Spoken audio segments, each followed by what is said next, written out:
Fondation Jean Jaurès. Penser pour agir. Nous sommes ravis ce soir d'accueillir Étienne Klein comme grand témoin pour commenter avec nous le rapport des jeunes à la science, le rapport aux réseaux sociaux également, et une plateforme comme TikTok, puisqu'une étude a été réalisée à l'initiative de la Fondation Reboot et de la Fondation Jean Jaurès sur ces questions-là, il y a quelques semaines, par l'IFOP, et c'est ce qui nous réunit ce soir. Donc je vais céder immédiatement la parole à Manon Berriche, qui est chercheuse sociologie au Media Lab de Sciences Po à Paris, et qui va animer cette soirée. Merci Rudy, bonsoir à toutes et tous. Donc, je vais commencer par présenter nos différents intervenants. Donc, nous avons tout d'abord Étienne Klein. Vous êtes chercheur, physicien et philosophe des sciences. Vous dirigez le laboratoire de recherche sur les sciences de la matière. Vous enseignez à l'école centrale de Paris. Et vous avez aussi une grande activité de vulgarisation scientifique. Vous êtes par exemple producteur sur France Culture d'une émission qui s'appelle La science en question. Nous avons ensuite Madame Hélène Libouig, qui est la fondatrice de la Fondation Reboot, que vous avez fondée en 2018, pour promouvoir l'esprit critique afin de lutter contre la désinformation. Pour accomplir cet objectif, vous soutenez de nombreuses recherches interdisciplinaires. Et je suis d'ailleurs aussi chercheuse associée à la Fondation Reboot. Donc, de nombreuses recherches interdisciplinaires sur les fake news et sur le raisonnement. Et à partir de ces recherches, l'objectif, c'est de développer des outils à la fois et des programmes à la fois pour les parents, les enseignants, afin de donner des clés pour développer le raisonnement critique. Nous avons aussi François Cros, qui est le directeur du pôle politique actualité de l'IFOP. Vous exercez dans le milieu des études d'opinion depuis 2005. Vous êtes spécialiste des enquêtes réalisées pour les médias, les partis politiques et les institutions publiques. Et vous êtes notamment en charge de l'expertise genre, sexualité et santé sexuelle. Et vous enseignez les sciences politiques à l'Université de Paris-Ouest, Nanterre, La Défense. Et enfin, Rudy Reichstadt, expert associé à la Fondation Jean Jaurès. Vous êtes membre de l'Observatoire des radicalités politiques de la Fondation Jean Jaurès et fondateur du site Conspiracy Watch. Et vous avez été membre de la commission Brunner, Les Lumières à l'ère du numérique, qui était dédiée à un petit peu lutter contre la désinformation. Alors, sans attendre, donc, nous avons à peu près une heure devant nous, puis un temps sera dédié aux questions-réponses avec le public. Peut-être pour poser d'abord le contexte, Étienne Klein, est-ce que vous pouvez un petit peu nous parler des évolutions que vous avez pu observer sur le rapport de la société, des publics avec la science, que ce soit au niveau de la confiance des publics dans la science ou plus généralement l'évolution que vous avez pu observer. Merci pour votre invitation. Bonne année à tous et à toutes. Alors, je dois vous dire qu'en lisant le rapport et ses conclusions principales, j'ai été très surpris. Enfin, les tendances qui sont repérées par l'enquête, je les connaissais puisqu'elles sont assez manifestes. Mais c'est l'ampleur du phénomène qui m'a surpris par le fait que quand on fait de la vulgarisation, ce qui est mon cas depuis très longtemps, on est victime d'un biais colossal qui est le biais du survivant. C'est-à-dire qu'on juge de l'efficacité de la vulgarisation à partir des gens qui s'intéressent à la vulgarisation, ceux qu'on voit dans les conférences, ceux qui lisent des livres, etc. Et on a l'impression que ça fonctionne très bien. Et ce biais fait qu'on oublie qu'une très grande partie du public se tient très très éloigné de ces sources. Et personnellement, j'ai été déniaisé par le Covid, si j'ose dire. La mise en scène de la science et de la recherche dans les médias, notamment, m'a désarçonné. Et c'est là que j'ai compris que, d'une façon assez générale, la vulgarisation, quand on prend la mesure de la chose en tenant compte de toutes les populations, c'est quand même un échec. C'est un échec sur lequel il faudrait revenir, comprendre pourquoi c'est un échec et voir comment on pourrait, dans le futur, tenir compte de ce qu'on a appris pendant le Covid pour parler de la science autrement. Alors les jeunes, quand on pense aux jeunes, qui est le cas de l'étude, on pense souvent les choses comme cycliques, mais je pense que c'est pas vrai par le fait que le numérique que les jeunes connaissent depuis leur enfance change la donne et constitue une sorte de cliquet d'irréversibilité. C'est-à-dire que les biais cognitifs, pour pour dire les choses rapidement, les biais cognitifs que nous avons, ils sont le produit de l'évolution humaine. Ils sont pratiquement invariables. Je veux dire, le cerveau d'un humain d'aujourd'hui a exactement la même structure que le cerveau d'un Homo sapiens d'il y a 30 000 ans. C'est exactement le même cerveau. Et les biais cognitifs, on les a fabriqués, si j'ose dire, pour pouvoir prendre des décisions quand on a très peu d'informations. Par exemple, si vous entrez dans une pièce, ça a été mesuré par toutes sortes de tests, vous avez toute une pièce dans laquelle il y a des personnes dont les visages expriment des émotions différentes. Eh bien, que vous le vouliez ou non, vous verrez en premier la personne dont le visage manifeste de la peur. Pourquoi? Parce que si elle a peur, c'est peut-être qu'il y a un danger qu'elle a vu que vous n'avez pas vu, et donc son visage va servir d'alerte pour vous-même et peut-être vous sauver la vie. Et ce biais cognitif, il est toujours présent, alors même que nous débordons d'informations, de sorte que quand on lit un journal ou une page Internet, les informations qui présentent des dangers, des risques, vont attirer notre attention au détriment d'informations plus positives. Ce qui sans doute contribue à l'anxiété générale, notamment des jeunes, parce que ce biais cognitif est toujours actif, alors même que le contexte informationnel dans lequel nous sommes a complètement changé. Et je ne veux pas monopoliser la parole, mais il y a aussi le fait, et ça a été très bien montré par l'étude à laquelle vous avez fait référence, notre cerveau n'aime pas être contredit, ça aussi c'est... Avant le numérique, quand on était de gauche, on ne lisait pas le Figaro, quand on était de droite, on ne lisait pas Libération, l'Humanité, parce qu'on n'aime pas lire des choses qui ne sont pas homomorphes à notre propre lecture du monde. Et là, je ne parle pas du journal. Bon. Et ça, c'est toujours vrai. Sauf qu'en quelques clics, maintenant, chacun fabrique son chez-soi idéologique, c'est-à-dire sa communauté numérique, qui rassemble des gens qui pensent comme lui, s'abreuvent aux mêmes sources que lui, croient comme lui. Et la nouveauté, c'est que des algorithmes ont au fait de repérer vos tropismes intellectuels, culturels, vos opinions politiques, vos habitudes de consommateurs, et vont renforcer tout ce qui pour vous est évident, tout ce à quoi vous croyez, et donc vous serez soumis à des biais de confirmation permanents, ce qui est le contraire de la pensée. Penser, c'est dire non à sa pensée, c'est être contredit pour voir comment sa propre pensée peut réagir à ce qu'il a contredit ou bien s'aménager pour intégrer ce qu'il a contredit. Et l'étude que vous avez faite, que j'ai trouvée à la fois remarquable et inquiétante, montre à quel point les jeunes générations qui sont soumises à ce nouvel environnement depuis leur naissance vivent ces biais de façon massive et ont besoin, sans doute pour le comprendre, que le monde dans lequel ils vivent, qui est très complexe, soit simplifié. Et voilà. Juste pour finir, un dernier point, on a tendance à opposer, quand on parle de science et de relations entre science et société, les scientifiques et le public. Mais cette démarcation n'est pas vraie. Je veux dire, les scientifiques font partie du public. Moi, je peux vous parler du boson de Higgs et de la radioactivité ou bien de la nucléosynthèse primordiale, mais je ne pourrais pas vous expliquer en détail comment fonctionne un vaccin ARN messager. Un biologiste qui pourrait le faire ne pourrait pas vous parler de boson de Higgs. Donc, on ne peut pas défendre une conception scolaire de la démocratie. Un citoyen qui ne connaît pas la science, qui est indifférent à la science, voire qui la méprise, n'est pas un moins bon citoyen qu'un autre qui s'y intéresse. Il vote, il a le droit de vote, etc. Et donc, la seule différence qu'il peut y avoir, à mes yeux, entre les scientifiques et le public, c'est que les scientifiques font peut-être plus confiance que les autres à ce que disent les autres scientifiques d'autres disciplines. Mais même ça, c'est pas évident. Même ça, c'est pas évident. Il y a une enquête au CNRS que peut-être vous connaissez qui montre que beaucoup de chercheurs sont technophobes, doutent. Bref, voilà. Donc le paysage est compliqué.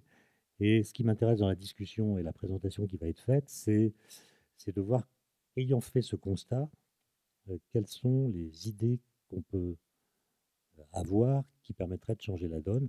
Évidemment, la réponse qui s'impose, c'est l'éducation. Mais l'éducation, c'est des constantes de temps très longues. Et comme il me semble qu'il y a une certaine urgence à agir, il va falloir peut-être trouver d'autres voies que simplement en référer à l'éducation pour que la différence qu'on peut facilement décrire entre les connaissances et les croyances, par exemple, cette différence soit encore considérée comme pertinente. Et puisqu'il est question des platistes dans l'enquête, il n'y a sans doute jamais eu autant de platistes qu'en ce moment sur Terre. Mais ceux qui savent que la Terre est ronde, en général, ne savent pas comment on a su que la Terre est ronde. Donc, ils ont une connaissance, mais ils la vivent comme une croyance. Parce qu'ils ont vu des images de satellites. Mais on a su que la Terre est ronde bien avant d'avoir des images de satellites. Et en fait, pour dire la vérité, on n'a pas trace de documents écrits disant que la Terre est plate avant le 1er siècle après Jésus-Christ. Les Grecs savaient que la Terre est ronde, les Chinois, il y a très longtemps, savaient que la Terre est ronde, les Indiens le savaient, les éclipses de lune, c'est quand même une vieille affaire. Et les gens avaient vite compris que le seul objet ou la seule forme dont l'ombre soit toujours circulaire, c'est la sphère. Donc les éclipses de lune étaient l'argument invoqué par Aristote et tous les autres pour dire que la Terre est ronde.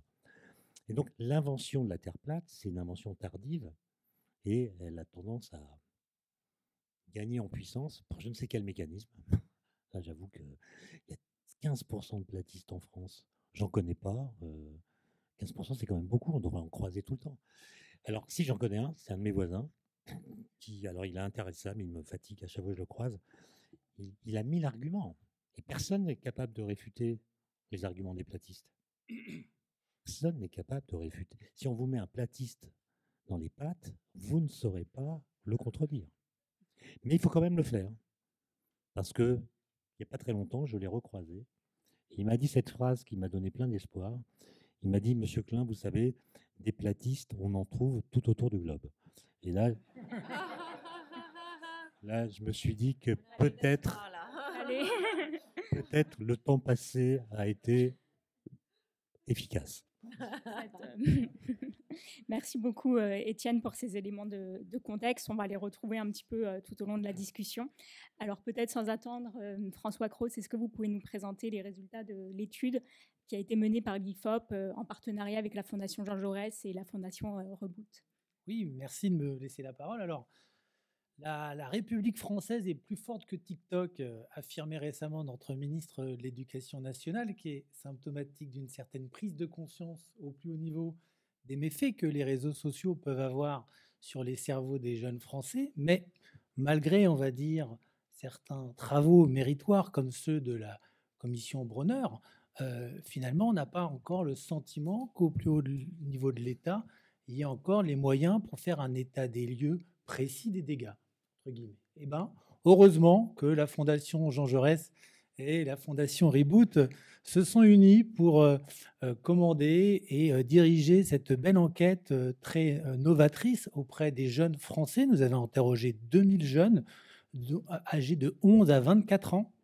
On est allé jusqu'à 11 ans, notamment pour toucher les collégiens qui, on le sait, sont très exposés et très présents sur des réseaux comme TikTok, même si la barre d'entrée est théoriquement à l'âge de 13 ans. Mais TikTok n'est que le navire amiral des réseaux sociaux qui font aujourd'hui tant de dégâts sur les cerveaux des adolescents. Instagram et tant d'autres sont bien sûr dans la même ligne, même si celui qui fait l'actualité aujourd'hui, c'est TikTok. Et donc, l'objet de l'enquête, c'était pas de faire une mesure précise du degré de désinformation qui existe sur Internet. Le rapport Bronner l'a encore montré, c'est quelque chose de complètement impossible.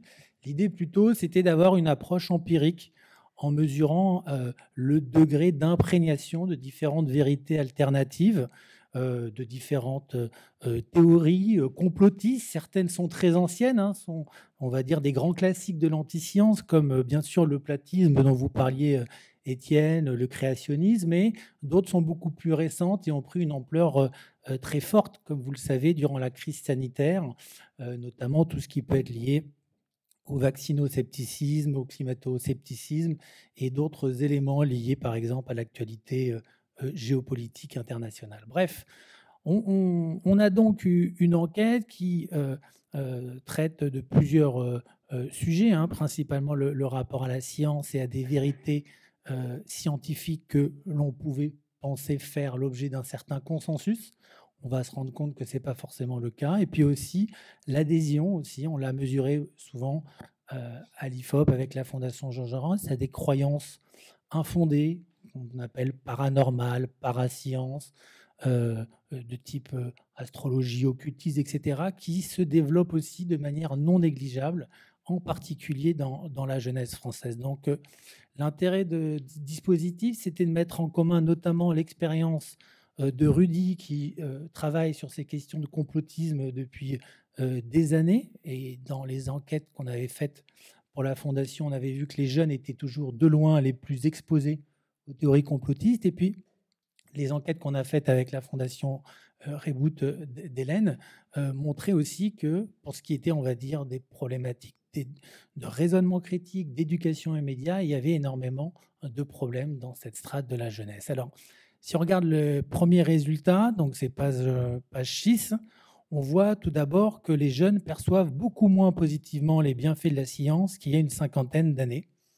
Si vous regardez un petit peu ces résultats, vous allez être assez surpris, mais on voit bien qu'il y a une défiance croissante des jeunes à l'égard des bienfaits de la science sur l'humanité. Aujourd'hui, vous avez seulement 1 jeune sur 3 qui considère que la science apporte à l'homme plus de bien que de mal.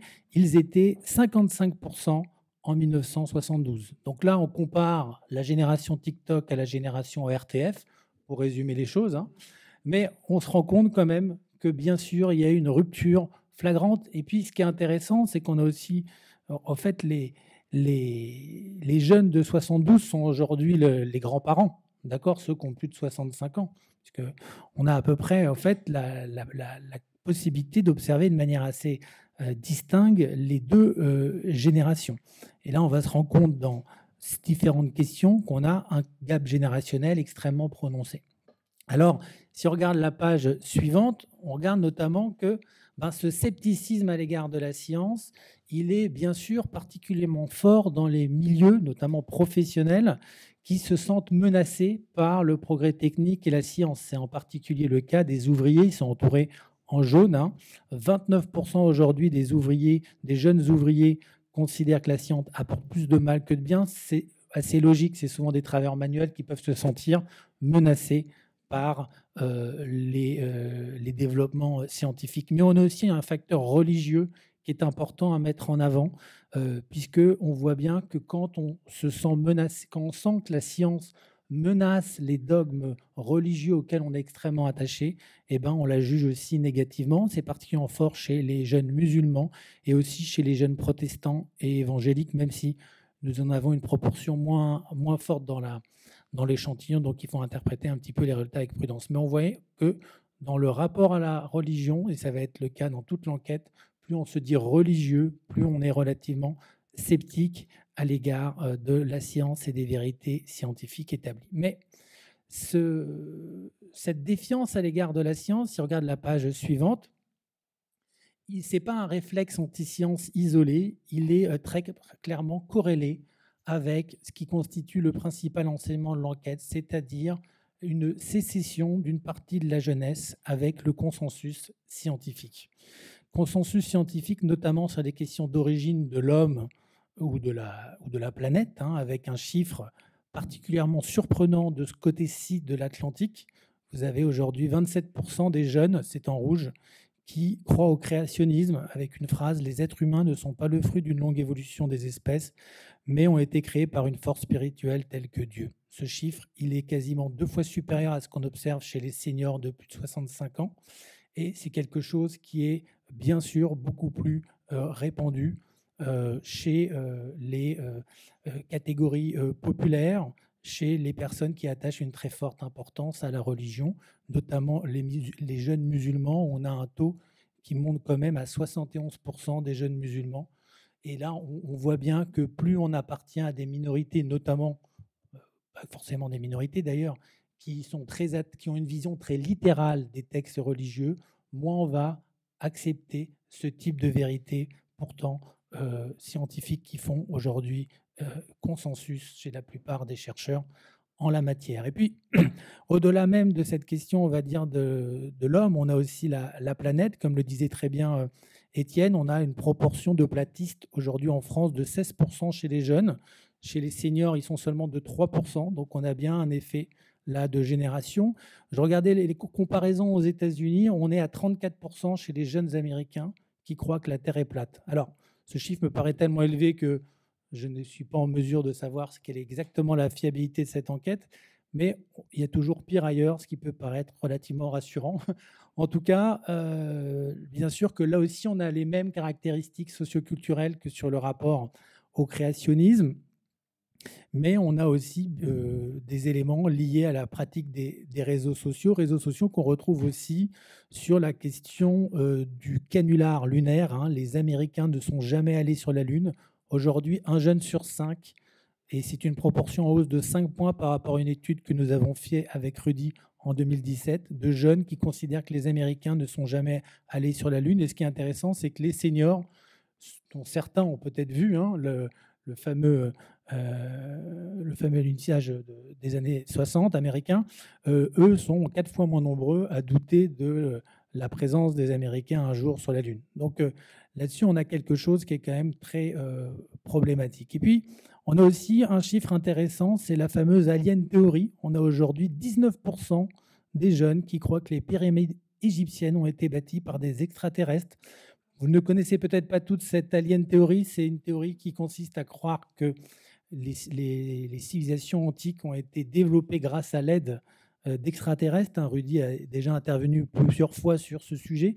Et en France, elle est particulièrement partagée par les personnes avec un niveau socioculturel relativement faible. C'est peut-être aussi parce qu'ils ont été plus exposés à cette théorie qui a été martelée pendant des années sur une chaîne du câble, comme on disait avant, RMC Découverte, qui présentait au fait cette théorie sous l'apparat au fait d'une série documentaire historique. Donc on voit bien que ces chiffres peuvent paraître surprenants, mais on a aujourd'hui sur ces questions d'histoire, de sciences de la vie et de la Terre, un niveau d'imprégnation à l'égard de tout un ensemble de vérités alternatives en rupture totale avec le consensus scientifique. Mais vous pourriez dire que tout ça n'est pas très grave puisqu'on est en gros dans un débat intellectuel, on va dire, qui n'a pas forcément un impact direct sur la vie. Mais si vous regardez les résultats qui suivent, on a aussi au fait l'adhésion assez forte des jeunes à ce qu'on appelle des fake news médicales qui, elles, peuvent s'avérer extrêmement nocives sur la santé des jeunes. Hein. Tant de travaux ont été faits, notamment par Rudy ou d'autres, sur tout ce qui était la vaccinophobie, le vaccinoscepticisme. La Fondation Jean Jaurès a fait beaucoup de travaux sur le sujet. Aujourd'hui, nous avons, malgré l'absence malgré les critiques à l'égard notamment de Didier Raoult, nous avons aujourd'hui 1 jeune sur 4 qui croit à l'efficacité de la chloroquine contre le coronavirus, 1 jeune sur 4. Et on a aussi 1 jeune sur 3 encore plus qui pense que les vaccins ARN messagers peuvent causent des dommages irréversibles sur les organes vitaux des enfants. Voilà. Donc on a quand même des résultats qui peuvent être inquiétants. Et puis on a un autre résultat qui sont des sujets que je suis particulièrement. Vous savez qu'après la remise en cause du droit constitutionnel de l'IVG, il y a eu certaines confusions. Hein. Il y a eu sur ces sujets, sur les réseaux, et on a accusé notamment TikTok, dans un rapport de Newgard récent, de favoriser la diffusion de contenu qui disait aux jeunes filles qu'elles pouvaient avorter sans risque avec juste des produits à base de plantes. Et ce chiffre-là, quand même, il est significatif. 1 jeune sur 4 croit aujourd'hui qu'on peut avorter sans risque avec des produits à base de plantes, comme notamment l'armoise. Et c'est un chiffre qui, bien sûr, est particulièrement fort chez les jeunes et les jeunes filles qui sont, par exemple, sur TikTok, sur Telegram ou sur Twitter. Pour le reste, on a des fake news plus classiques, mesurées assez régulièrement, notamment par la fondation Reboot sur tout ce qui est lié à la géopolitique, notamment les thèses trumpistes ou le récit poutinien sur l'Ukraine, à travers notamment l'idée que Boutchka serait une mise en scène ukrainienne. 1 jeune sur 4 y croit. Bien sûr que plus on s'informe sur les réseaux sociaux de type microblogging comme Twitter, plus bien sûr on croit à ce genre de thèse. Et puis on a bien sûr les thèses trumpistes sur l'élection présidentielle de 2020 ou l'assaut du Capitole, qui sont là partagées entre 1/4 à 1/3 des jeunes âgés de 11 à 24 ans. Point plus ou moins positif, je ne sais pas trop comment l'interpréter, c'est le point final sur le climato-scepticisme. La phrase « Le réchauffement climatique est avant tout un phénomène naturel contre lequel on ne peut rien faire » est partagée par 3 jeunes sur 10 aujourd'hui. Alors, c'est sensiblement moins que les seniors, mais nous sommes quand même dans une génération, je dirais une génération Greta, qui devrait être extrêmement consciente de ces questions environnementales.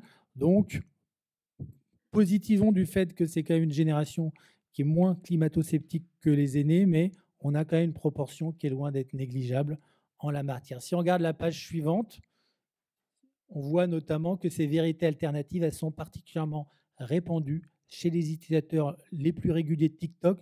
Ce n'est pas le cas pour toutes les vérités alternatives et toutes les théories qu'on a testées. Là, vous voyez par exemple que bien sûr, tout ce qui est vaccinophobie, on a un écart de 6-7 points sur le sujet. Sur le Capitole aussi, on a des écarts du simple au double, l'assaut du Capitole. On est à 29% chez les utilisateurs quotidiens de TikTok contre 19%, c'est ceux qui ne l'utilisent pas. On n'a pas un hiatus, un clivage ultra net à chaque fois. On voit juste que plus on est un gros utilisateur des réseaux sociaux, plus on va avoir tendance en général à croire à ce type d'informations et de théories. Mais ce n'est pas, on va dire, une relation causale. On est plus dans une logique, je dirais, de corrélation liée tout simplement au fait que, du fait du temps qu'on passe sur ces réseaux, on est tout simplement plus exposé, on a plus de chances d'être exposé à ce type de contenu. Bref, au final, si on arrive à la page 15, donc on voit qu'on a, malgré, on va dire, le caractère, si vous pouvez arriver à la page 15, voilà. Là, ça vous permet d'y voir un peu plus clair. In fine, on a quand même ce chiffre global de plus de 2/3 des jeunes qui croient à au moins une des contre-vérités scientifiques que nous avons mesurées. Alors, c'est ceux qui pensent au moins une fois que chacune de ces opinions a quelque chose de vrai. Donc, on voit bien que malgré tout le travail de vulgarisation scientifique des médias, des experts, on a bien sûr quand même une proportion importante de jeunes et que finalement, il y a seulement un jeune sur 3 aujourd'hui qui est complètement imperméable à ce type de contre-vérité scientifique ou médiatique. Et là, on voit que le taux d'adhésion à ce type de contre-vérité, il est sensiblement plus fort chez ceux qui passent plusieurs fois par jour du temps sur les réseaux sociaux de microblogging comme Twitter, 80% contre 68%. C'est ceux qui passent pas de temps dessus. Donc on a un impact, il est significatif là sur ce sujet, mais on ne le retrouve pas, attention, c'est important, sur tous les items. Alors, ce qui est intéressant aussi, si on regarde la page suivante, c'est que cette plus grande perméabilité de la jeunesse à l'égard de ces, on va dire, croyances scientifiques alternatives, elle va aussi de pair avec une plus grande perméabilité de la jeunesse à l'égard de tout ce qui va être des croyances de type irrationnel, infondées scientifiquement, comme par exemple l'astrologie. Si vous regardez la page suivante, on va voir notamment, encore la page suivante, voilà, que vous avez aujourd'hui un jeune sur 2, toujours dans le rapport à la science, qui croit que l'astrologie est une science. Je dis bien l'astrologie est une science. Donc, c'est une proportion qui est de 10 points supérieure à ce qu'on observe chez les seniors, qui est en progression finalement de 6 points par rapport à une vingtaine d'années. Ça progresse, mais ce n'est pas non plus en rupture. Je rappelle que les travaux, notamment de Bois ou de Michelas sur le rapport des jeunes à l'astrologie dans les années 80, montraient déjà en fait, que la jeunesse est un moment de la vie, on a une plus grande perméabilité à l'égard de ce type de clés d'explication du monde relativement simplistes, principalement parce qu'on a besoin de réassurance à un moment où on n'a pas une intégration dans la vie sociale, professionnelle, conjugale, et qu'on a une plus forte disposition à croire à ce type de croyances, tout simplement. Donc le chiffre est important, et là on voit aussi, on a une proportion sensiblement plus forte, mais pas non plus très élevée, en fonction de la fréquence de consultation des réseaux sociaux. Autre élément, la croyance, c'est la page suivante, page 20. La croyance dans les parasciences, elle est partagée systématiquement de manière plus forte par les jeunes que par les seniors. Vous le voyez là, c'est assez net, notamment la prédiction des voyants, 38% contre seulement 12% des seniors, ou encore les lignes de la main avec un écart d'une dizaine de points. Là-dessus, on n'a pas forcément un écart très fort en fonction de la fréquence de consultation, même si les choses se dessinent, par exemple, sur l'astrologie. On a 11 points d'écart entre ceux qui fréquentent consultamment TikTok tous les jours et ceux qui n'y vont jamais. Mais je pense que les résultats les plus intéressants sont les suivants sur ce sujet. C'est la page 23. C'est le degré de croyance dans des superstitions à caractère occulte qui, elles, augmentent de manière significative. Elles ont clairement augmenté au cours des 15 dernières années. Vous voyez par exemple que la proportion de jeunes qui croient dans les esprits, les jeunes qui croient dans les esprits, ils sont 48%. Vous avez un jeune sur deux qui croit dans les esprits. C'est une proportion qui est en hausse de 8 points en 15 ans. Et la réincarnation, je dis bien la réincarnation, augmente de 15 points depuis 2004. Si vous regardez le taux de croyance sur la fréquence de consultation des réseaux, vous voyez que notamment sur les esprits, le mauvais œil ou la réincarnation, ou encore les démons, vous avez à chaque fois un rapport très net entre les gens qui vont sur les réseaux et les autres. Alors ça s'explique aussi tout simplement parce que sur ces réseaux, ils peuvent trouver facilement des influenceurs, des camarades, des gens à suivre qui vont partager leur passion sur ces sujets. D'accord, c'est pas forcément que dans un seul sens l'influence. C'est parce qu'on on a cette originalité, cette appétence pour ce type de problématique qu'on va l'avoir. Alors la question, c'est est-ce qu'il y a un effet d'âge ou un effet de génération ? À l'IFOT, notre réflexion, c'est qu'il y a un petit peu des deux. C'est-à-dire que, comme on l'a vu, à cet âge, on a toujours une plus grande disposition à croire dans l'irrationnel parce que c'est des clés relativement simplistes de lecture du monde, de la société, de sa propre situation personnelle. Mais aujourd'hui, je pense qu'il y a aussi un effet de génération puisque l'exposition à tout un ensemble de discours, de contenus sur les réseaux sociaux permet encore plus de se renforcer dans ce type de croyance que ce qu'on pouvait avoir à l'époque de l'ORTF ou même tout simplement des années 80-90 où il n'y avait pas, bien sûr, tous ces supports. Alors, sur la question de l'influence des réseaux, justement, si vous passez la slide suivante, tout dépend finalement, tout ça pose la question, je dirais, de la crédibilité des contenus. Dans une enquête qu'on a fait pour Reboot il y a quelques mois, on voyait notamment qu'aujourd'hui, les 2/3 des jeunes s'informent principalement en politique sur Internet. C'est 3 fois plus qu'en 2009, par rapport à une enquête qu'on avait faite pour le Cevipof, et que, bien sûr, une proportion de moins en moins élevée s'informe via les médias mainstream. Si vous regardez la page suivante, encore, voilà. Ça, c'est la proportion de jeunes qui ont consulté au cours du dernier mois les réseaux sociaux de partage de vidéos, mais aussi, par exemple, vous allez voir, seulement 23 ont regardé un journal d'information d'une grande chaîne, les sites d'information des chaînes télé, les journaux d'émission des chaînes d'information en continu.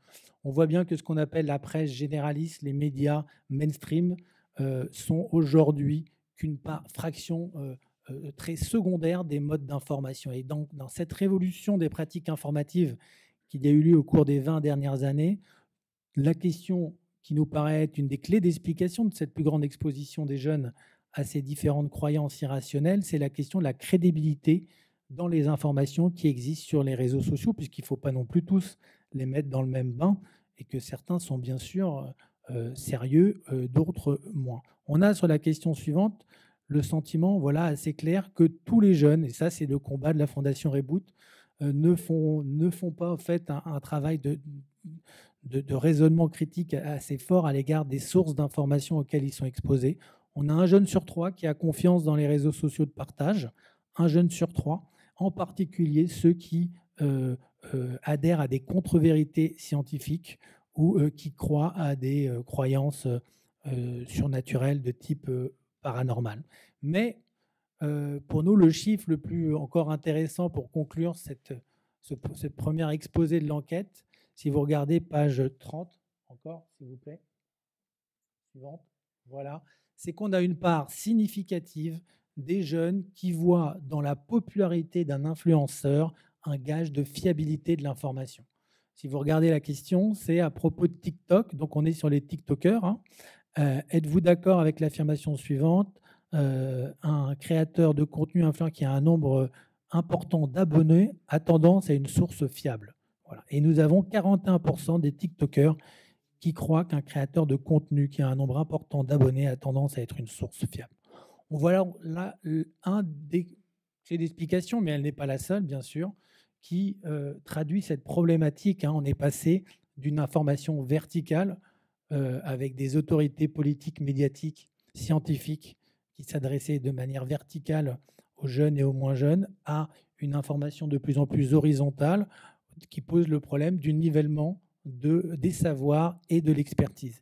Et ce nivellement, on le retrouve plus que jamais dans des créateurs de contenu sur les réseaux sociaux comme TikTok qui ne sont absolument pas modérés. Alors, pour conclure et laisser la parole à nos éminents experts, bien sûr que les fake news et autres théories complotistes, elles sont antérieures à la création d'Internet, mais elles ont bien trouvé sur la toile un terreau d'accueil qui leur permet de toucher un public bien plus large qu'avant l'apparition d'Internet et des réseaux sociaux. Et pour moi, cette enquête, elle confirme tout simplement le constat du rapport Bronner, selon lequel il y a de plus en plus d'individus qui évoluent dans des réalités parallèles où le consensus sur les faits documentés par des professionnels de l'information ou des théories étayées par la littérature scientifique ne semble plus possible. On a bien la problématique de la question de la possibilité de créer ou de conserver un espace logique intellectuel commun. Espace commun, c'est-à-dire l'idée qu'on partage un certain nombre de faits scientifiques établis qui permettent de discuter sur des bases communes. Et ça pose bien sûr un problème de vie démocratique si on ne veut pas vivre dans des sociétés à l'américaine ultra polarisées sur le plan médiatique et politique avec les risques que ça peut avoir sur la vie démocratique. Merci.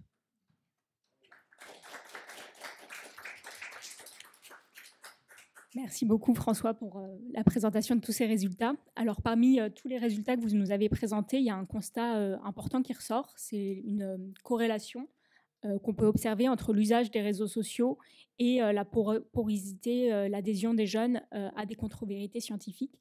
Est-ce que Rudy, vous pouvez nous expliquer, nous donner des éléments de compréhension pour mieux comprendre cette corrélation?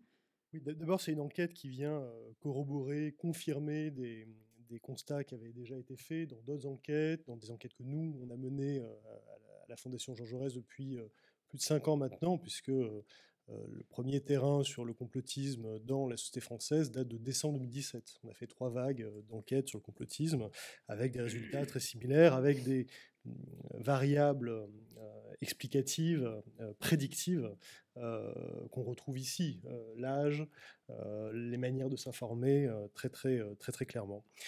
La question de la Terre plate.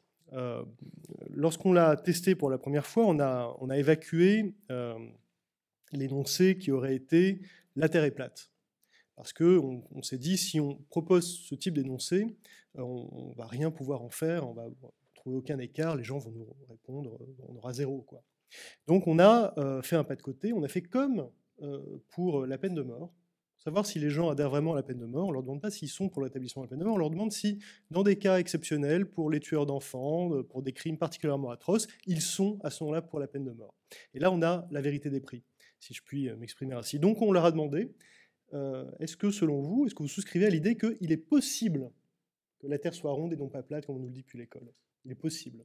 Donc on laisse ouvert la possibilité que tout ça soit en fait un vaste complot, qu'on nous mente sur la forme de la planète et de la Terre qui est sous nos pieds.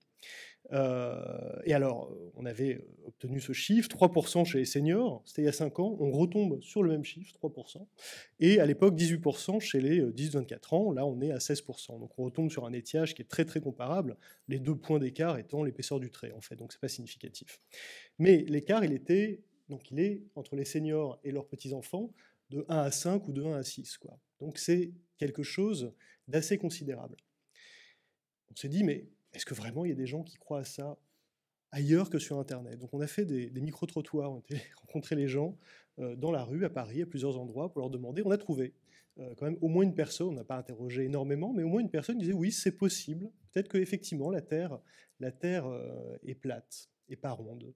Et je pense qu'effectivement, je serais bien incapable, comme vous le disiez tout à l'heure, de démontrer pourquoi la Terre est ronde. Mais si je pense que la Terre est ronde et pas plate, c'est parce que je fais confiance Surtout, c'est pas seulement parce que je fais confiance aux experts, mais parce que je ne pense pas vivre dans le Truman Show, quoi. C'est-à-dire, je ne pense pas qu'il y ait un complot mondial pour me cacher la forme de la Terre. Des chercheurs se sont demandé pourquoi le platisme progressait ces dernières années, sachant que la fameuse Flat Earth Society, ou c'est la Société de la Terre plate, qui est une organisation américaine fondamentaliste de gens qui sont aussi créationnistes d'ailleurs, n'avait pas eu un surcroît d'activité particulier. Et donc, ils sont allés interroger des gens dans des conférences qui expliquent que la Terre est plate, etc. Et sur 30 personnes interrogées, les 30, en fait 29 plus une qui disait « mes enfants m'ont amené à ça parce qu'ils avaient vu des vidéos sur YouTube ». Voilà. En fait, 30 sur 30 avaient été devenus platistes après consultation de vidéos sur YouTube, leur expliquant que la Terre était plate. C'est-à-dire que si on enlève le facteur YouTube de l'équation, on n'a pas de platisme, on n'a pas de regain de platisme, en fait. Or, YouTube, c'est, par jour, cumulé 114 000 ans de vidéos consommées, chaque jour. Et il y a plus, aujourd'hui, de vidéos expliquant que la Terre est plate sur YouTube que la durée d'une vie humaine. Vous ne verrez même jamais toutes les vidéos platistes sur YouTube si vous vous entreprenez de le faire. Donc évidemment que les réseaux sociaux, je parle de YouTube, on pourrait parler de TikTok, ont un rôle dans tout ça et on le montrait déjà à l'époque. Il ne faut pas diaboliser les réseaux sociaux. Moi, je pense qu'ils ont évidemment une responsabilité. On a dans le rapport Bronner tout un chapitre sur la régulation des plateformes. On a ce texte européen qui est entré en vigueur, qui s'appelle le Digital Services Act, qui est chargé justement de tordre la main, le poignet aux opérateurs de réseaux sociaux, aux grandes plateformes de réseaux sociaux, pour qu'elles rentrent dans le droit commun, dans la loi commune, mais je pense qu'il faut comprendre ce à quoi on a affaire. On a affaire à des plateformes dont la logique, l'économie est celle de l'économie de l'attention, qui ont un intérêt à maximiser le temps qu'on va passer connecté sur les plateformes. Parce que ça se traduit pour elles par des revenus publicitaires sonnants et trébuchants. Donc elles ont intérêt à pousser des contenus sensationnalistes et donc aussi complotistes, aussi. Ce rapport NewsGuard dont tu parlais tout à l'heure, qui date de septembre, montre que 20% de contenus sont faux sur TikTok relativement à la question de l'invasion de l'Ukraine par la Russie ou la question des vaccins contre le Covid. Ce qui est inquiétant. Ce chiffre-là, qui montre que 41% des connectés à TikTok croient en l'idée qu'un créateur de contenu, un influenceur, un nombre important d'abonnés a tendance à être une source fiable, est très inquiétant. D'abord parce que c'est le fameux argumentum ad populum, beaucoup de gens y croient donc ça doit être vrai, c'est un sophisme absolu. Deuxièmement, parce qu'on a un site indépendant, un média indépendant russe, il y en a encore un, The Insider, qui a fait une expérience très récemment sur des TikTokers. Ils ont approché des influenceurs sur TikTok, qui ont beaucoup d'abonnés. Ils leur ont proposé de diffuser, ils leur ont dit qu'ils étaient clients du Kremlin. Ils leur ont proposé de diffuser des messages de propagande complètement absurdes et moyennant argent. Eh bien, la plupart ont accepté. La plupart ont accepté, sachant que c'est monnayé à hauteur de 100 €, 100 $, la vidéo TikTok. Donc ça vous donne une idée du problème auquel on est confronté. Un point juste sur les jeunes et les seniors. Il y avait une étude qui est souvent citée, qui est sortie, je crois, en 2018, qui montrait que ceux des utilisateurs qui partageaient le plus de fake news sur une plateforme comme Facebook étaient précisément les seniors, pas les jeunes, les seniors. Or, ce n'est pas exactement la même chose qu'on teste ici. Là, ici, on teste des croyances. On ne teste pas le partage de contenu. Le partage de contenu, il faut que vous sachiez que plus de la moitié des contenus partagés sur les plateformes, une étude portée sur Twitter qui le montre, ne sont pas consultés au préalable. Les gens ne cliquent pas sur le contenu avant, on le sait, avant de le partager. Donc ça ne vaut pas nécessairement adhésion, d'accord ? Parce que vous partagez un contenu, que vous y adhérez. Là, on s'intéresse à ce que les gens ont dans leur tête, est-ce qu'ils souscrivent à telle ou telle idée, l'astrologie, etc. On avait montré dans les études qu'on avait faites, mais là aussi c'est corroboré par 2 études internationales, que le niveau de conspirationnisme était corrélé à une plus grande croyance dans le spiritisme, dans le créationnisme, dans l'astrologie, dans la voyance également. Donc pas de surprise sur ces points-là. La défiance à l'égard de la science, elle peut être compréhensible. Je vais me faire un peu l'avocat de ces jeunes qui ont un problème à l'égard de la science. Elle peut être compréhensible parce qu'on ne peut plus, après le XXe siècle, c'est-à-dire après Hiroshima, après Tchernobyl, après le trou dans la couche d'ozone et tout ce que vous savez, on ne peut plus avoir la naïveté ou l'optimisme que pouvait avoir un Jules Verne. D'accord ? La science, elle a aussi son côté sombre, son côté inquiétant, dès lors qu'on n'arrive plus à la maîtriser, à la surmonter.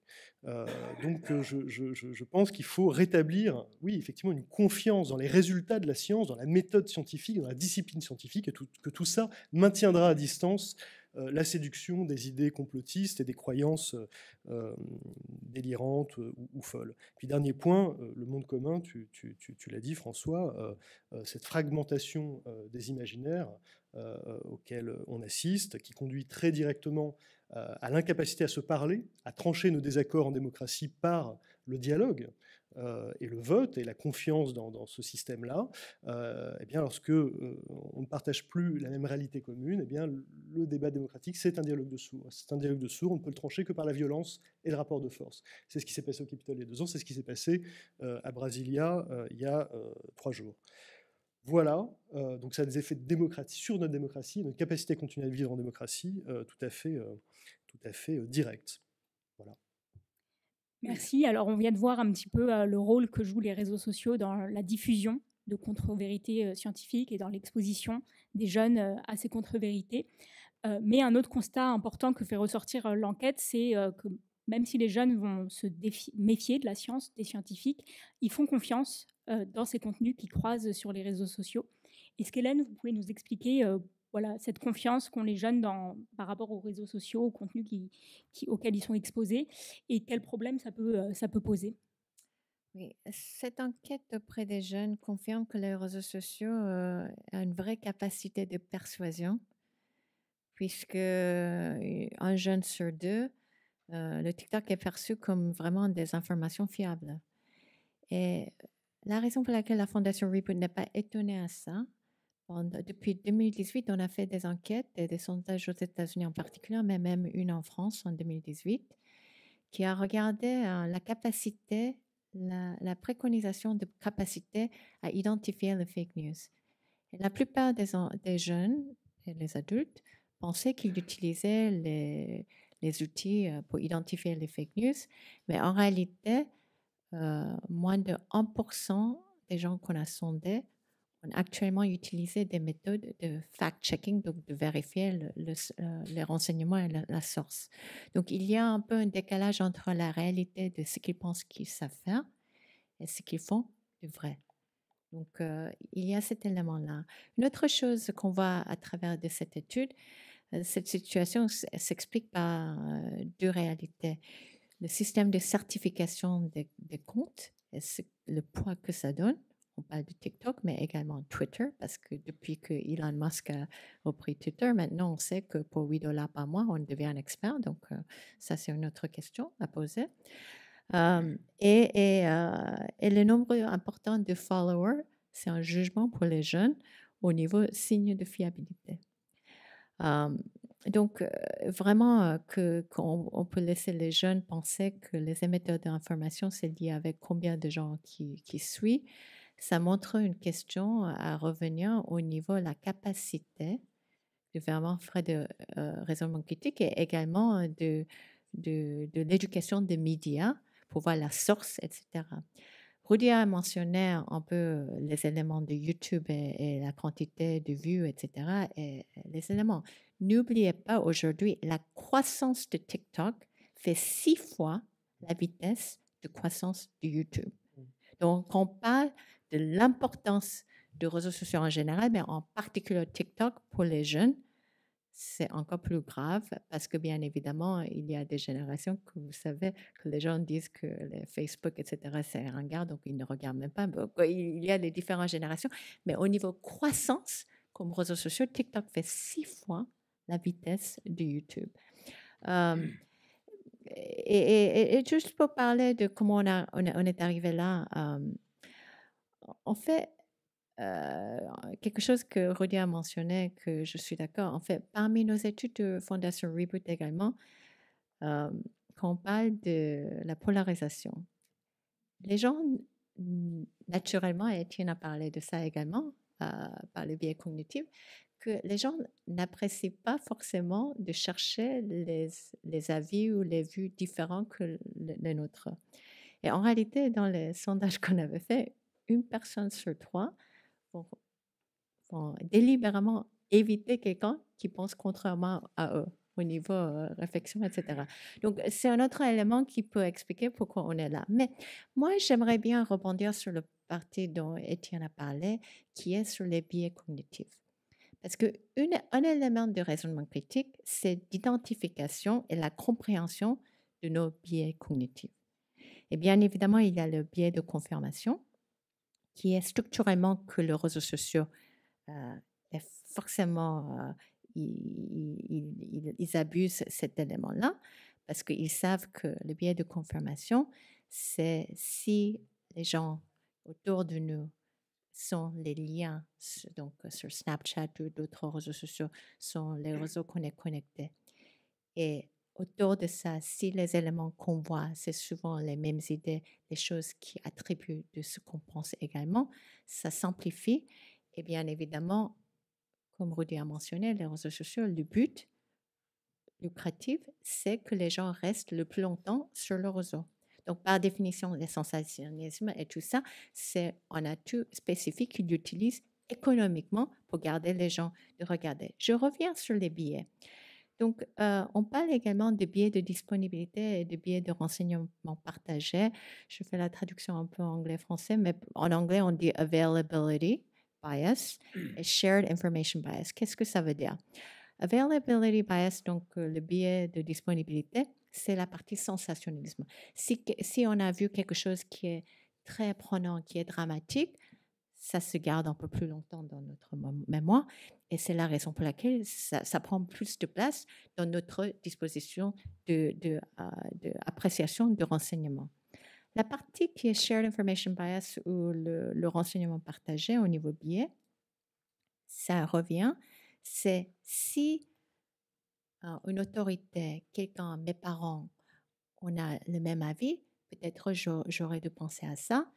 Et le problème qui montre ce sondage également, les gens qui ont beaucoup de followers deviennent l'autorité. Donc, par définition, dans le même biais, on a la tendance à croire que peut-être ça peut être encore la vérité et on se pose moins de questions sur la partie fake news. Ensuite, un autre facteur qui est très important, qui était une expérience menée par l'American Press Institute et l'Université de Chicago, révèle que le facteur pour déterminer si un utilisateur fait confiance à le renseignement n'est pas la réputation de médias qui diffusent, mais l'individu qui donne l'information. Donc, il y a cet élément-là qui joue en plus pour amplifier le problème. Et après, pourquoi tout ça c'est grave? Je vais parler d'un autre biais. Parce que ce biais, c'est les effets des informations. Qu'est-ce que ça veut dire? Si on est déjà exposé à une désinformation d'abord, ça pourrait influencer et malmener la compréhension de quelque chose, même si après, c'est corrigé avec un effet qui est plus pertinent. Ça veut dire que dans notre mémoire, si on est déjà exposé à des informations, malheureusement, ça prend de place. Et c'est la raison pour laquelle de rectifier dans notre tête les faits, ça devient plus difficile. Donc, pourquoi je parle de tous ces biais? Parce que je crois que on va revenir sur la question d'éducation, etc., et ce qu'il faut faire comme recommandation. Mais néanmoins, l'effet déjà que nos jeunes adultes, même nous, identifier et réfléchir à la capacité de réfléchir sur notre propre biais, donc la possibilité de réfléchir de notre manière à réfléchir, c'est très important aussi pour que nous ne nous trompons pas dans le problème de fake news également. Merci Hélène. Alors peut-être pour finir, Étienne Klein, est-ce que vous pouvez peut-être nous redonner un petit peu des éléments de contexte ou de réaction que vous avez par rapport à ces différents résultats plutôt inquiétants qu'on a pu voir? Je vais déjà rebondir sur ce que vous avez dit les uns les autres. Moi, je pense que les réseaux sociaux, ils révèlent notre nature. C'est-à-dire que on ne peut pas les accuser. Ils montrent des choses, notamment sur nos biais cognitifs, qu'il faut prendre en compte. D'ailleurs, les neurosciences s'intéressent à ce que les réseaux sociaux nous apprennent sur le fonctionnement de notre cerveau, notamment ce qu'on appelle l'économie de l'attention. À quoi donnons-nous notre attention? Bon. Ensuite, je voudrais interroger le terme de confiance, parce qu'il y a une sorte de contradiction entre cette enquête et un autre travail qui a été fait par Daniel Cohen et Yann Algan, publié en octobre 2021. C'est un rapport d'étape sur la pandémie, un rapport dans lequel une équipe de chercheurs a regardé en Europe, pas seulement en France, 3 aspects de la pandémie. Le premier, c'était l'économie. Le deuxième, c'était la santé psychique des populations. Et le troisième, c'était la confiance dans la science. Et cette étude montre qu'avant la pandémie, la confiance dans la science était très élevée partout, chiffrée à 90%.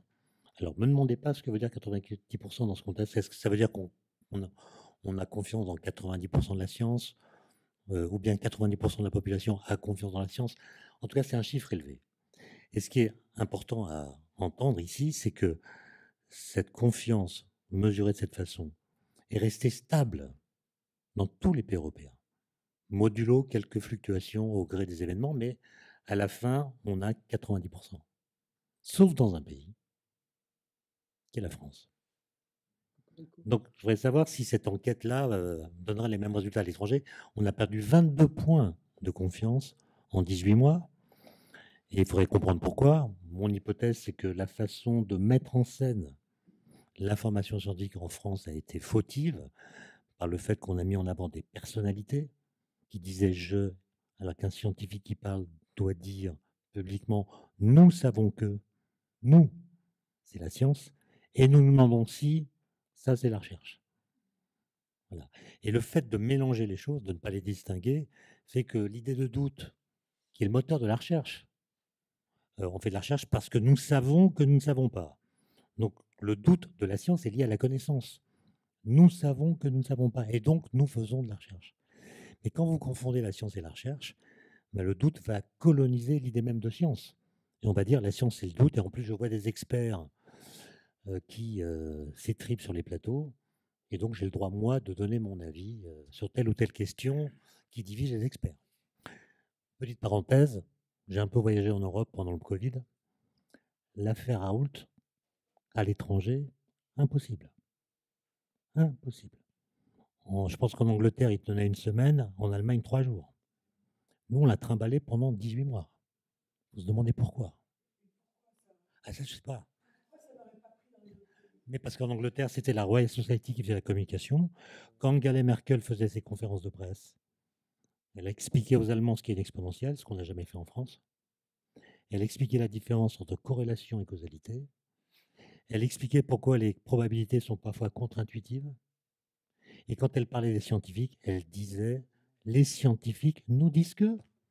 Pas monsieur machin, monsieur bidule, les scientifiques. Et le fait que ce soit présenté comme le résultat d'une discussion collective donnait confiance dans ce qui était dit. Bon. Ensuite, la question, avez-vous confiance dans la science? Moi, je ne sais pas ce qu'elle veut dire. Hein. Il y a au moins 3 façons de l'entendre. Soit ça veut dire, est-ce que vous avez confiance dans ce que disent les scientifiques? Si oui, tous ou bien quelques-uns en particulier.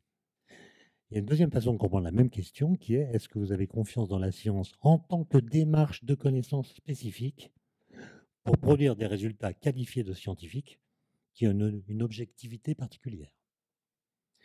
Enfin, il y a une troisième façon, mais on en avait parlé avec Rudy.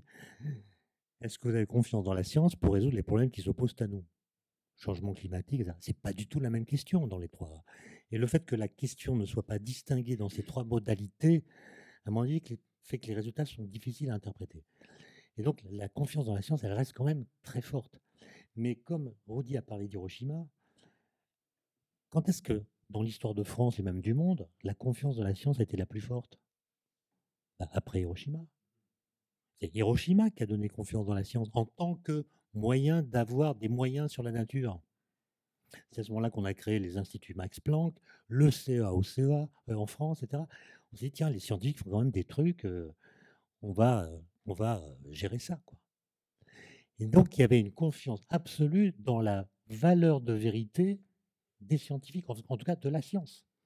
le pouvoir qu'ont les scientifiques est la preuve que leurs théories ne sont pas farfelues. Et d'ailleurs, moi je suis de la génération ORTF, j'ai compris que c'était le critère. Bon, Cette petite pique voilà. mesquine. Ben, la génération ORTF, la seule chose qu'elle reprochait à la science, c'était d'être complice du perfectionnement de l'art de tuer. Quand les prix Nobel de physique américains sont venus au Collège de France dans les 70, ils ont été interdits de parole au motif qu'ils participaient au projet Jason, qui aidait l'armée américaine à fabriquer du napalm spécial au Vietnam, etc. Autrement dit, ce qu'on reprochait à la science, c'était non pas ses théories, mais ce qu'elle permettait de faire. Cette critique-là, elle a complètement disparu. Complètement disparu. On sait, on fait des bombes atomiques, il n'y a pas de manif, rien. On n'est pas embêté, on a des budgets. Ces critiques-là ont disparu. La critique qui a remplacé cette critique-là qui était légitime, c'est la critique de la valeur de vérité du discours scientifique. Hein, et c'est ça qui, à mon avis, est la grande différence entre la génération ORTF et la génération de TikTok. Et il y a une sorte de contradiction là. Parce que si on doit se méfier de ce que la science permet de faire, c'est précisément parce que ces contenus ne sont pas arbitraires.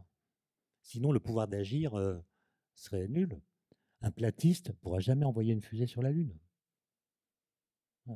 Un platiste ne pourra jamais faire voler un avion, parce qu'il n'a pas compris la gravitation. D'accord ? Donc, il y a des croyances qui sont stériles du point de vue opératoire. Et le fait que la science ne soit pas stérile du point de vue opératoire est la preuve que ces discours ne sont pas arbitraires. Et là, je pense qu'il y a une contradiction entre les deux générations dont on a parlé, qui serait intéressant. Ensuite, je voulais dire que, en effet, ça a été très bien montré par l'étude que vous avez faite avec Gérald Bronner. On vit tous dans la même société, mais on ne vit pas dans le même monde. On ne vit pas dans le même monde, on n'a pas les mêmes référents, et ça pose en effet un problème démocratique, puisqu'on a tendance à balkaniser l'idée de vérité, et les réseaux sociaux aident à le faire. Et si vous lisez De la démocratie en Amérique de Tocqueville, vous verrez qu'il y a un chapitre étonnant dans lequel Tocqueville dit « La plus grande menace pour la démocratie, ce n'est pas du tout les salons mondains aristocratiques, parce qu'on y discute, on débat et on s'engueule. C'est ce qu'il appelait les petites sociétés. Il y a des clans qui rassemblent des gens qui pensent pareil, qui défendent les mêmes valeurs et qui s'abreuvent aux mêmes sources. Et le fait qu'ils soient militants les dédouane d'adhérer au contrat social. Bulle de filtre. Et là, moi, je pense que si vous regardez les résultats des élections européennes ou régionales, où les jeunes votent beaucoup moins que la moyenne, en fait, ils sont aussi plus connectés que la moyenne. Mais ils sont plus militants que la moyenne. Mais ils sont militants pour des causes sectorielles. Et le fait d'être militant, finalement, dédouane de l'obligation de faire de la politique en allant voter. Je suis militant, donc je n'ai pas besoin de voter. Et autour de moi, il y a des jeunes, quand même, j'ai des enfants, et je vois bien que c'est un raisonnement qui commence à percoler. Et pour finir, je voulais dire un mot sur le complotisme. Moi, je ne suis pas du tout un expert, mais je connais, comme vous tous, sans doute, des gens qui ont basculé dans le complotisme, y compris des grands scientifiques. Le fait d'être un grand scientifique ne protège pas du complotisme. Mais il faut se méfier. C'est-à-dire qu'un scientifique ne peut pas démontrer que les esprits n'existent pas. D'ailleurs, je ne sais pas ce que c'est qu'un esprit. L'absence de preuve n'est pas la preuve de l'absence. Ça, c'est un argument scientifique. Nous, on pense qu'il y a de la matière noire, mais on n'a pas trouvé de particules de matière noire. Le fait qu'on n'ait pas de preuve de son existence n'est pas la preuve qu'elle n'existe pas. Donc le complotisme s'appuie aussi sur des raisonnements assez scientifiques et les transforme en une sorte d'hyper-rationalité. On va minimiser le nombre de causes pour expliquer tous les phénomènes qui se produisent.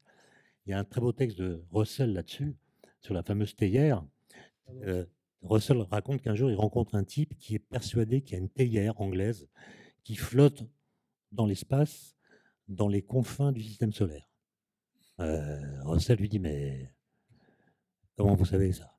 Comment pouvez-vous le prouver? Et le type renvoie à Russell l'argument qui tue, prouvez-moi que cette théière n'existe pas.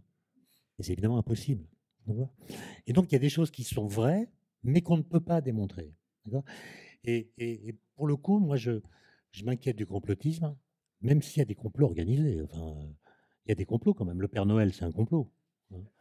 le Père Noël, c'est quand même un complot des On pourra en adultes. débattre, on pourra en débattre. C'est un complot des adultes adressé aux enfants, quand même. C'est un complot macroscopique. Il y a un complot du Père Noël. Bon. Mais simplement sur le paranormal, démontrer qu'il n'y a pas des phénomènes paranormaux supposerait qu'on a circonscrit l'ensemble des phénomènes naturels, ce qui n'est pas le cas. Donc je mettrais ça sur des pieds différents. L'adhésion au complotisme et l'adhésion aux esprits, alors les fantômes, ça je sais pas, mais voilà. Merci Étienne. Alors peut-être avant de passer aux questions-réponses, pour finir quand même sur une note plus optimiste ou positive, on va passer à une partie plus sur les recommandations. L'optimisme, c'est que les jeunes vont finir par vieillir. Sauf si c'est un Ouais, j'espère. génération. Ou raisonner, hein, pas juste lire. Mais... Oui, ils seront remplacés, je sais bien. Justement, sur le raisonnement, Hélène, est-ce que vous pouvez nous dire comment on peut exercer son esprit critique au quotidien et quelles sont les recommandations que vous faites un petit peu pour voilà, avoir des constats, enfin une prochaine enquête qui donnerait des résultats plus positifs? D'abord, l'esprit critique et le raisonnement critique est quelque chose qu'on pourrait enseigner. C'est pas quelque chose qu'on est avec, mais il faut pratiquer. Et donc, moi, je vais juste faire quelque chose assez simple au niveau 5 conseils, qui est vraiment, il faut commencer tôt, même à l'âge précoce, de créer un environnement qui est disponible, où on pose des questions, où on demande aux enfants de parler en haute voix, un peu leur esprit ouvert, etc. Donc, c'est de créer un environnement assez tôt à la maison. Le deuxième, c'est bien évidemment apprendre à gérer leurs émotions. On parle beaucoup de réseaux sociaux et la sensibilisation qui est faite exprès, parce qu'en effet, quand on est fâché, qu'on n'est pas dans une situation de maîtrise d'émotions, c'est difficile de réfléchir et raisonner. Et le troisième, c'est vraiment que les adultes, en tant qu'adultes, on pourrait donner les exemples de scepticisme au niveau de ce qu'on lit, avec le nouvel renseignement, de regarder plusieurs sources et pas une seule source, qui est le premier qui est listé quand on fait une recherche sur Google. Et également de poser des questions sur les potentiels objectifs ou les intentions des gens qui écrivent, la source, etc. Il faut s'habituer de faire cette pratique avec les enfants. Peut-être ils n'aiment pas trop quand vous faites ça avec eux, mais néanmoins, ça pénètre leur tête au niveau comment il faut réagir vis-à-vis des renseignements. Et vraiment, il faut encourager les enfants à poser beaucoup de questions et à faire apprendre comment vérifier les faits, confirmer les informations, etc. Et ça, il faut s'habituer parce que c'est une question de pratique de faire quotidiennement. Et bien évidemment, ça, c'est quelque chose qui est très, très difficile et que quand chaque fois que je parle avec les parents, ils disent c'est impossible. Il faut un peu déconnecter avec nos appareils aussi. Ça c'est très important pour le désintox de tout ce qui est lié avec les réseaux sociaux, mais pas que. Au niveau de façon, parce qu'on a vraiment besoin de faire un peu de slow thinking, donc ça veut dire de raisonnement. Il faut du temps aussi pour réfléchir. Donc ça, c'est les éléments que j'aimerais souligner. Une chose qu'on n'a pas parlé, mais qui est assez important pour les jeunes aussi, n'oubliez pas, il y a beaucoup d'études en ce moment qui montrent la santé mentale des jeunes adultes aujourd'hui liées avec les réseaux sociaux également. Il y a beaucoup d'études qui n'est pas liées avec des sondages, mais qu'il ne faut pas ignorer non plus, que tout ce qui est lié avec anxiété, dépression, solitude, etc., c'est pas que pendant la période Covid parce qu'ils étaient isolés, mais c'est également lié avec l'utilisation beaucoup plus importante de réseaux sociaux aussi. Donc tous ces éléments, il faut garder en tête comme éducation pour nos enfants, qui est quelque chose assez pragmatique à faire. Et dans notre site internet de Fondation Reboot, on a vraiment des éléments pour les parents et pour les enseignements, pour les enseignants, pour vraiment pratiquer ces éléments dans les matières spécifiques. Merci Hélène, merci à vous quatre pour vos interventions toutes très riches et très complémentaires. On va passer aux questions dans la salle s'il y en a. Oui, il y en a beaucoup. Il y a un micro va circuler. Vous m'entendez? Merci pour ces exposés Non, on n'entend pas. Ah, non.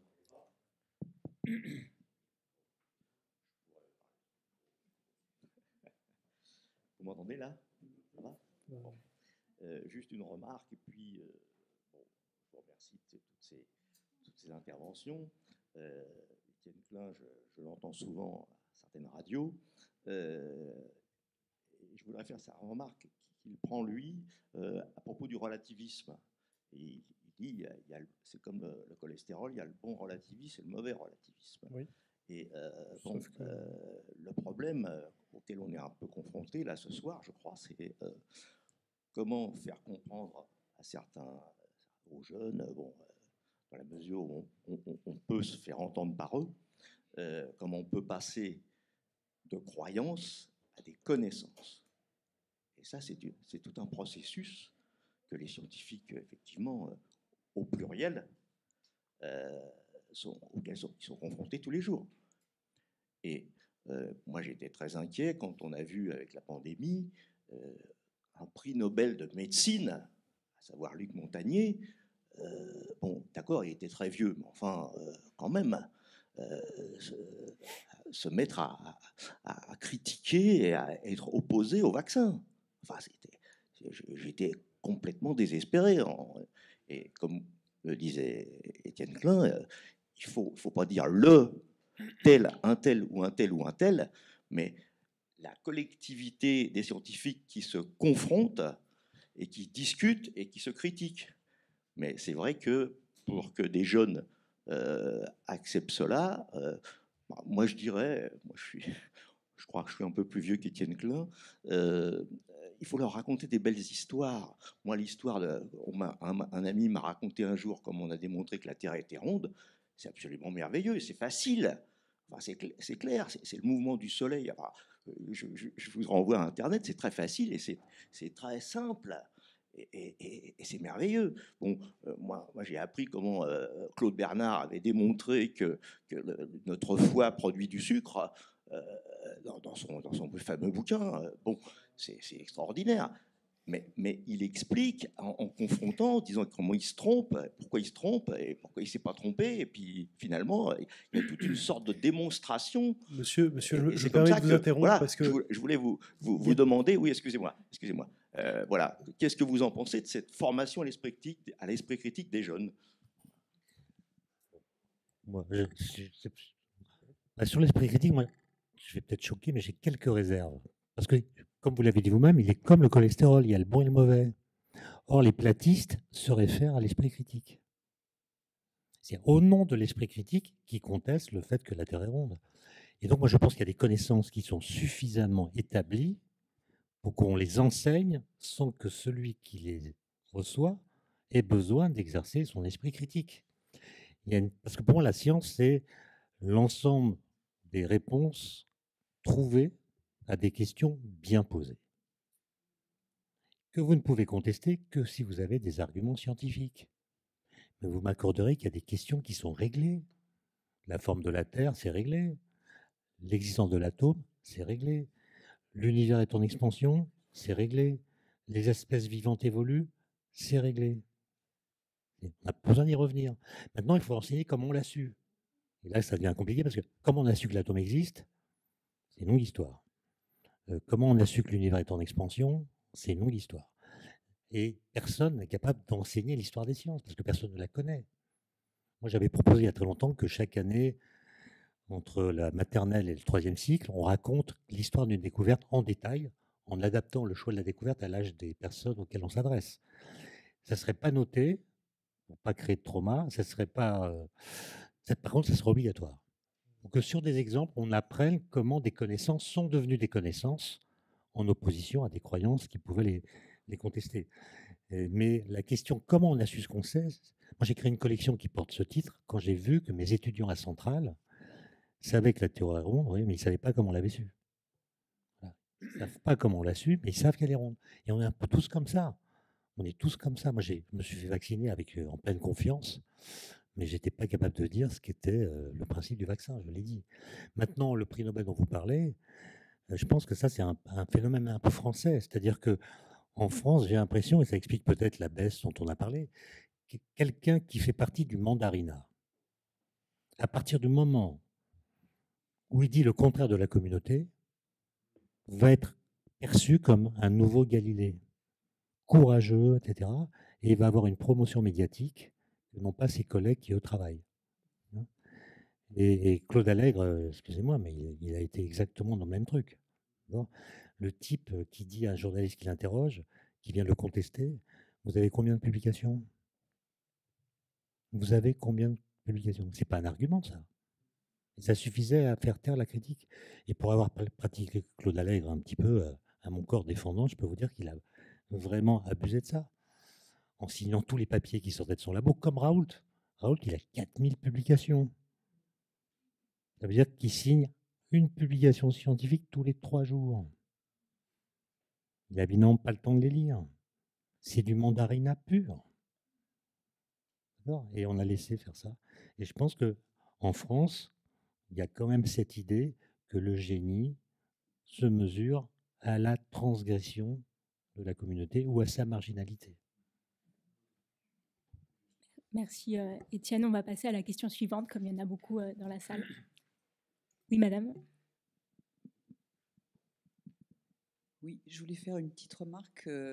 J'étais documentaliste, donc on s'occupait de l'éducation aux médias, et le problème qu'on a, que peut-être les parents ont moins, c'est qu'on n'a pas l'autorité. Enfin, ils ne nous croient pas. Le fact-checking, comme vous dites, c'est cause toujours quand même. Parce que c'est notre âge, parce qu'on est adulte, parce que... alors j'étais peut-être une mauvaise documentaliste, mais en fait on est beaucoup à penser ça. On a du mal à faire passer le fact-checking. C'est bon. Et puis j'aurais voulu que vous précisiez aussi sur les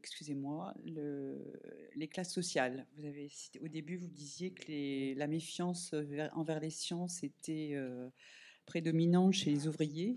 Est-ce que c'est pareil chez les jeunes? Comment? Est-ce qu'il y a des différences entre la méfiance envers la science chez les jeunes et classes sociales différentes? Est-ce qu'il y a une différence en... Alors, chez les jeunes, c'est un peu compliqué parce qu'une partie sont en cours de scolarisation. Donc, quand on parle des classes sociales, c'est uniquement les actifs. Hein.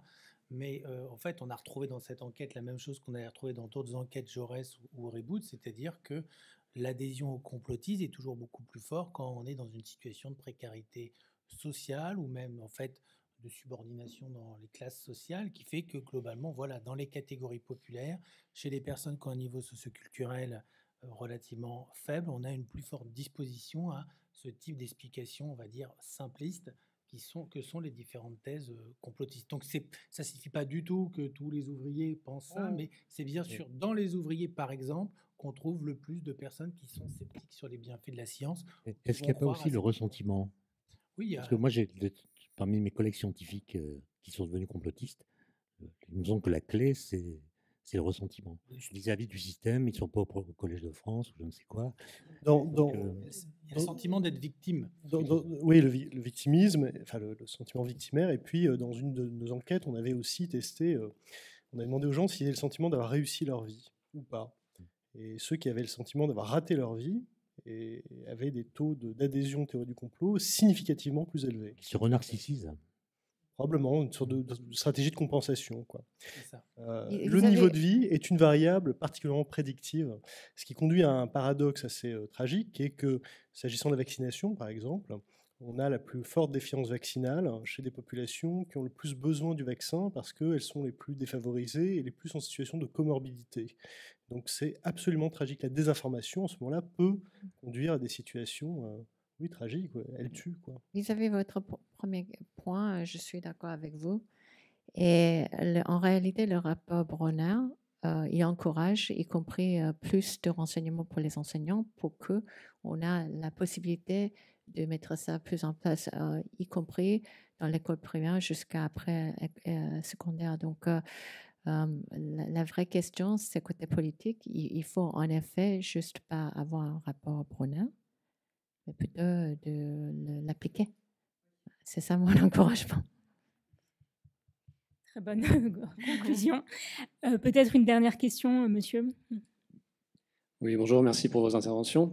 C'est intéressant que j'arrive à ce moment-là parce que vous avez justement commencé à en parler à propos du ressentiment. Et je voudrais reprendre un mot que vous avez beaucoup prononcé avant ça, c'est le mot de confiance. Et je voulais faire un petit pas de côté, là on parle du complotisme, etc. Par rapport à la confiance dans les institutions et dans la classe politique. Et on remarque exactement le même phénomène, qui est une forte défiance, une forte hostilité aux institutions et aux hommes politiques de manière générationnelle. Juste un chiffre, ça se vérifie dans tous les chiffres, mais l'abstention aux élections législatives, les moins de 25 ans ont eu un taux d'abstention de 76% et les plus de 65 ans de 35%. Il y a un énorme clivage générationnel. Et donc du coup, est-ce que ce phénomène-là n'explique pas en fait le complotisme? Parce que si vous n'avez pas confiance dans les institutions, vous n'allez forcément pas avoir confiance dans la production scientifique qui est liée aux institutions. La science ne flotte pas dans l'hyperespace, elle est financée, il y a un ministère de la Recherche, il y a des universités, des gens qui sont nommés. Et donc du coup, est-ce que la variable explicative, ce n'est pas cette défiance, ce clivage des plus jeunes envers les institutions et les hommes politiques? Alors, je peux me permettre de répondre et je serai complété le cas échéant, mais pour que ce soit explicatif, il faut qu'il y ait un lien de cause à effet. Là, ce qu'on a, c'est une corrélation entre défiance et complotisme, qui ne nous dit pas si c'est la défiance qui génère du complotisme ou si c'est le complotisme qui produit de la défiance. Parce que le complotisme, il vient creuser le sillon de la crise de confiance, c'est très net. À mon avis, c'est assez récursif, c'est dans les deux sens. En revanche, le constat est vrai. C'est là où on a une confiance forte dans les institutions qu'on a les degrés, les niveaux de complotisme observés les plus bas. Il y a une enquête YouGov qui date de l'été 2020 qui montre très clairement qu'au Danemark, où on a plutôt beaucoup plus confiance dans les grandes institutions démocratiques qu'en France, on a 2 fois moins de complotisme, en gros, sur tous les items proposés. Dans des pays comme le Mexique, l'Arabie Saoudite, la Turquie, on a des niveaux de complotisme 2 fois plus élevés qu'en France, au contraire, et c'est des pays où la démocratie ne se porte pas absolument bien. Donc, et où, effectivement, on se méfie des institutions, et très souvent avec de bonnes raisons de s'en méfier. Donc, je ne sais pas si ça répond à votre question. Mais en effet, avec François, on a fait une enquête, c'était avant l'été. Et en effet, ce n'était pas une causalité, mais il y avait quand même une corrélation forte entre même sur l'explication de guerre en Ukraine et les jeunes adultes, comment ils votent également. On parle de polarisation avant, pendant cette discussion. Et en effet, on a le même phénomène qui arrive dans la politique en France aussi, en particulier pour les jeunes adultes, qui est assez différent des générations un peu plus de 50 ans, par exemple. Mais une autre étude qu'on a menée aux États-Unis vis-à-vis de l'élection, parce qu'on a fait une autre chose avant les élections récemment, vis-à-vis de la confiance, une chose qu'on avait sondée, qu'on avait vue avec cette étude, c'est que s'il y a plus d'implication dans la politique locale pour les gens, physiquement, dans ce cas-là, leur confiance monte au niveau pourcentage et leur connaissance du système politique est plus élevée également. Donc, ça, on a vu quand même une corrélation également. On n'a pas fait le même sondage en France et je sais que c'est différent parce que c'est aux États-Unis, mais en revanche, je me pose la question, est-ce que ça peut être le cas au niveau confiance éventuelle? Parce que j'aime bien toujours finir un peu avec quelque chose un peu plus optimiste et pragmatique.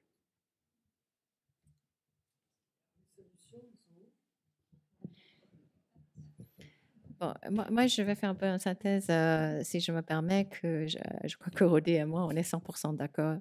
Donc, il y a plusieurs chemins. Malheureusement, il n'y a pas un seul chemin à prendre. Donc, il y a bien évidemment une côté régulation, parce que c'est évident que côté réseaux sociaux et les problématiques que ça pose, quand on parle de régulation, il y a bien évidemment tout ce qui est déjà commencé en place, pas uniquement sur le privacy, mais également côté transparence de l'algorithme, qui est primordial et c'est important. Moi j'irais encore plus loin. C'est de traiter les réseaux sociaux presque comme les cigarettes. Aujourd'hui, on a toujours, quand on achète un pack de cigarettes, c'est bien mentionné que c'est mauvais pour la santé, etc. Comme je viens d'évoquer, les études montrent que vraiment, il y a une santé mentale problématique pour les jeunes adultes. Donc, pourquoi pas aller jusque-là au niveau régulation. Et après, le deuxième, qui est, peut-être Étienne va dire, c'est trop long terme, etc. Mais je crois qu'il ne faut pas oublier quand même la partie éducation, parce qu'il faut mettre en place le moyen pour les jeunes, pour nos jeunes, d'arriver à réfléchir eux-mêmes. Et en plus, comme vous avez dit, ce n'est pas uniquement le raisonnement critique, mais également l'éducation des médias, même s'il y a déjà le CLEMI, etc. L'efficacité est de mettre en place quelque chose qui est plus puissant. C'est primordial parce qu'il faut des choses en parallèle. Juste pour compléter, Étienne Klein le disait, l'éducation, c'est du long terme. Ça ne solutionne pas un problème d'urgence. Donc, il y a évidemment la régulation, la question de l'éducation, l'esprit critique, etc. La question de comment on riposte aux manœuvres informationnelles, de propagande, etc. C'est tout un chapitre du rapport Bronner. Donc, le rapport Bronner, ce sont 30 recommandations. C'est téléchargeable sur Internet. Vous trouverez ça facilement. Donc, je ne vais pas égrener, évidemment, toutes les propositions qu'on formule. Et puis, ne jamais oublier que l'État, s'il a un rôle, c'est de créer les conditions permettant à la société civile de se prémunir de ces choses-là, et notamment en posant la question, bien sûr, de la régulation et donc des plateformes, la responsabilité des plateformes, mais celle aussi des acteurs de la désinformation, qu'ils soient étatiques ou infra-étatiques. Quand ils sont infra-étatiques, on les connaît bien, sont ce qu'on appelle en anglais des super spreaders, des super désinformateurs, des super propagateurs de fake news sur certains sujets comme la question de la vaccination ou la question du climato-scepticisme. On a identifié une dizaine, parfois une douzaine de super propagateurs qui expliquent à eux seuls la moitié de la désinformation sur ces sujets. Donc il suffirait, d'une certaine manière, chemin un peu optimiste, de régler ce problème-là, de les mettre en fait face à leurs responsabilités pour déjà commencer à régler un peu le problème. Mais si on regarde les pays, et on regarde les pays où les gens sont moins susceptibles aux fake news, ça reste quand même en Europe, c'est des pays nordiques. C'est parce que la politique a pris en conscience que pour combattre contre le fake news, il faut le mettre dans l'éducation. Donc on ne peut pas oublier cet élément. Et notamment la Finlande, qui a une frontière avec la Russie, et c'est pas pour rien. Je veux dire un mot sur l'éducation, parce qu'évidemment, je suis pour l'éducation. Enfin, mais l'éducation, c'est tout au long de la vie. Et moi, pendant le Covid, par exemple, je n'ai pas compris pourquoi, alors qu'on avait une occasion historique de faire de la pédagogie à grande échelle, puisque les gens étaient intéressés, inquiets devant leur poste, on pouvait expliquer ce qu'est un essai en double aveugle, ce qu'est un essai randomisé, ce qu'est une exponentielle, ce qu'est une probabilité, etc. Et on ne l'a pas fait. Je n'ai pas compris pourquoi on ne l'avait pas fait. Voilà. Pourquoi on a remplacé l'occasion qui était donnée là de faire de la pédagogie par des fausses controverses, souvent prématurées. Ça dit des choses de notre cerveau. C'est que quelqu'un qui nous explique des choses patiemment nous ennuie plus que deux personnes qui se battent. Voilà, sur un panneau. Mais n'oubliez pas, c'est nous qui sommes coupables. Mais n'oubliez pas ce que vous dites.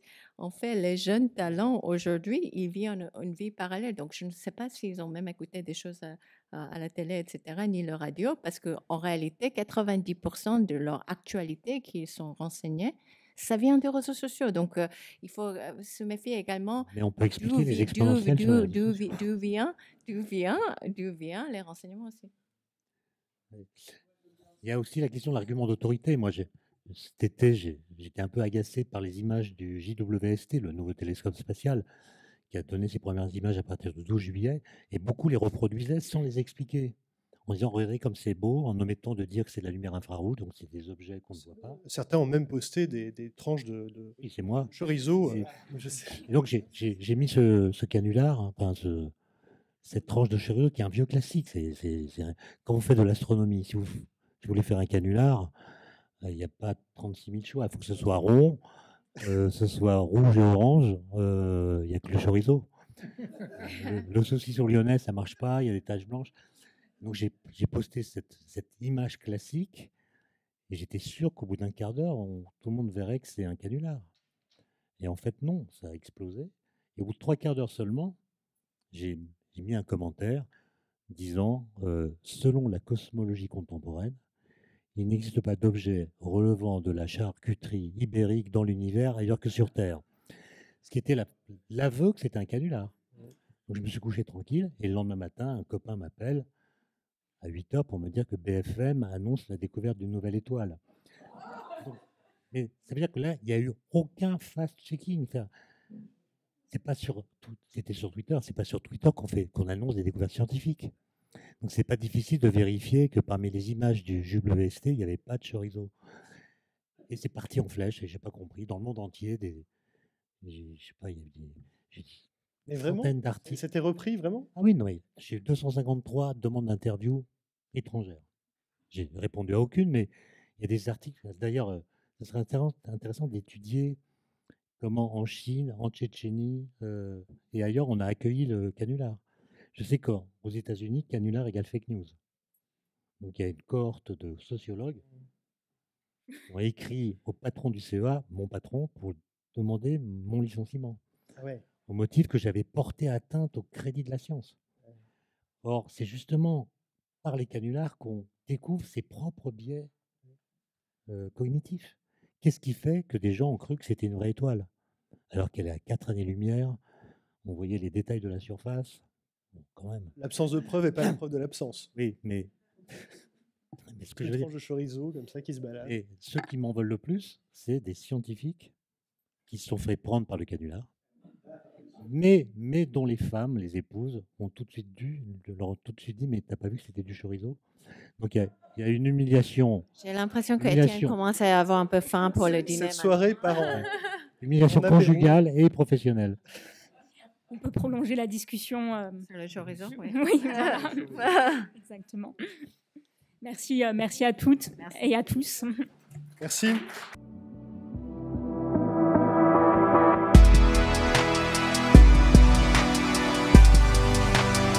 Fondation Jean Jaurès.